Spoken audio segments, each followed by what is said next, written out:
While many of Stephen King's best movie adaptations, like The Life of Chuck, have little in common in terms of plot details, a lot of them come from one format that the author occasionally favors.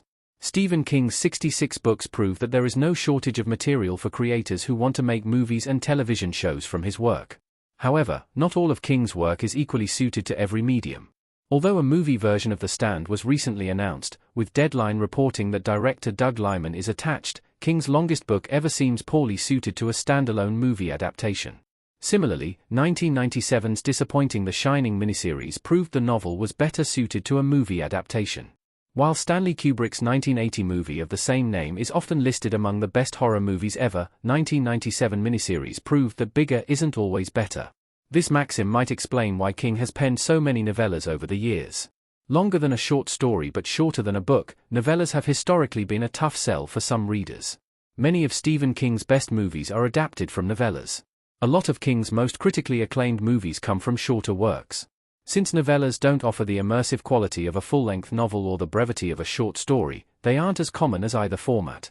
However, Stephen King clearly loves the novella format, and some of the prolific author's best work has been contained in novellas. King's 1982 collection Different Seasons contains both Rita Hayworth and The Shawshank Redemption and The Body. Later adapted as Stand By Me, The Body is a moving, nostalgic look back on 50s adolescence, while The Shawshank Redemption likely needs no introduction. Both these novellas work well on their own, but they are notable for producing some of King's most critically acclaimed adaptations. Similarly, 2007's The Mist was adapted from a novella in King's Skeleton Crew.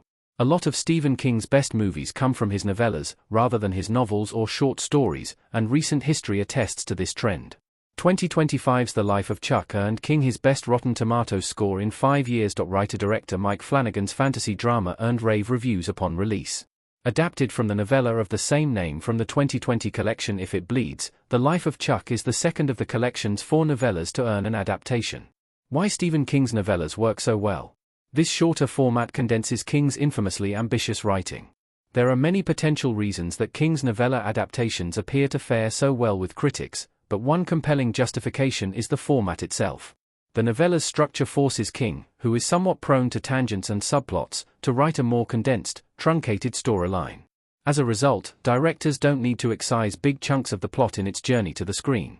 King's novellas feel cohesive and uncluttered, unlike a lot of his bigger books, and their adaptations follow suit.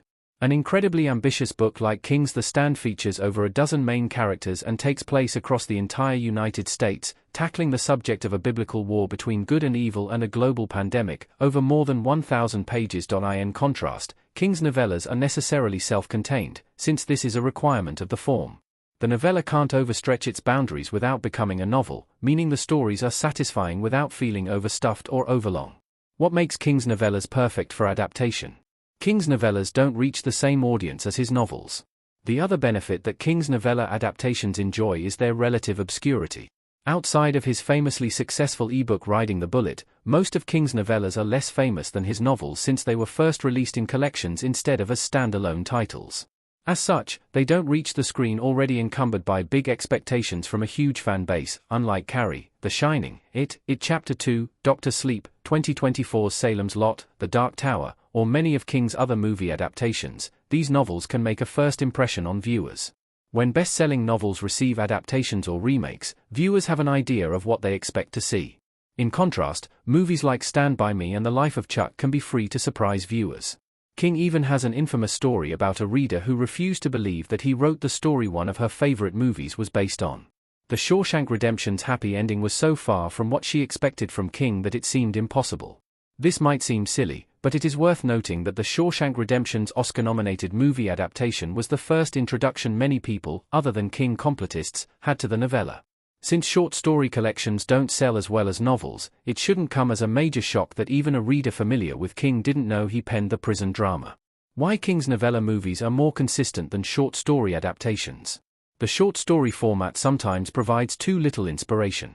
Of course, novels and novellas aren't the only sources for Stephen King movie adaptations. Short stories like Stephen King's 1408 have also inspired movies, which range in quality from great to terrible. The Night Flyer, Mercy, and The Boogeyman were all adapted from King's short stories. However, there is an issue with turning short stories into feature films that adaptations of King's novellas don't suffer from. Namely, lesser King movies like Children of the Corn, Graveyard Shift, and The Mangala prove that these stories don't always have enough material to sustain an entire movie. This means the creators need to go off-piste with mixed results. Novellas are comparatively perfect in terms of length, as they have enough content for a movie, but not so much that filmmakers need to start cutting entire characters and subplots. Even some of King's less famous novella adaptations, like 1922 and Secret Window, are surprisingly great, and this could be due to the format's strengths. Short story adaptations often need to alter their source material so much that they almost become original stories, and certainly risk losing what made the plot appealing in the first place. Similarly, novel adaptations have to cut and truncate so much that they inevitably end up trimming things certain readers wanted to see on screen. As such, novellas like Rita Hayworth and The Shawshank Redemption or The Life of Chuck are uniquely well suited to adaptation. Filmmakers can bring the entire story to life without changing too many details, while also remaining sure that the resulting story won't be overlong and unwieldy. This explains why Stephen King adaptations like The Life of Chuck work so well.